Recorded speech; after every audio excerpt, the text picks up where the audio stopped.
90 দশকের শেষের দিকের সিনেমায় এক উজ্জ্বল নাম ছিল পপি। পুরো নাম সাদিকা পারভিন পপি। কাজ করেছেন একটানা। কুলি সিনেমার মাধ্যমে সর্বপ্রথম তার জনপ্রিয়তা বাড়ে, তবে বহুদিন আড়ালে ছিলেন তিনি।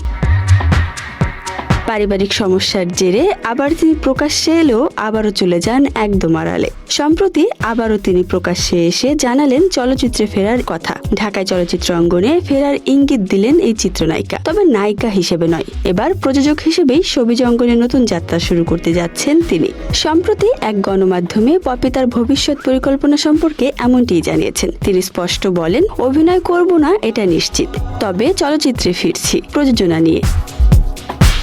এবার তিনি পুরোপুরি মনোযোগ দিবেন প্রযোজনায়। এর আগেও কিছু ছবি প্রযোজনা করেছিলেন পপি, তবে সেগুলোতে 20 লাখ টাকা লোকসান হয়েছিল বলে তিনি জানান। এই লোকসানের কারণ হিসেবে তিনি টিমের অসহযোগিতাকে দায়ী করেন। তবে সেই অভিজ্ঞতা থেকে শিক্ষা নিয়ে পপি এখন বেশ আত্মবিশ্বাসী। তার দীর্ঘ অভিনয় জীবনের অভিজ্ঞতাকে কাজে লাগিয়ে প্রযোজনায় আসলে তিনি সফল হবেন বলে তিনি মনে করেন। তিনি বলেন, এই লাইনে রয়েছি দীর্ঘদিন, তাই প্রতিটি খুঁটিনাটি বিষয় আমার জানা। প্রযোজনায় খুব ভালো করব বলেই আশা করছি।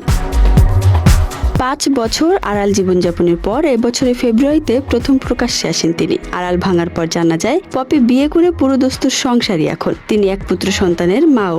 জীবনে 3 বার জাতীয় চলচ্চিত্র পুরস্কার পেয়েছিলেন পপি। তার সাবলীল অভিনয় দর্শকদের মন জয় করে নিয়েছিল।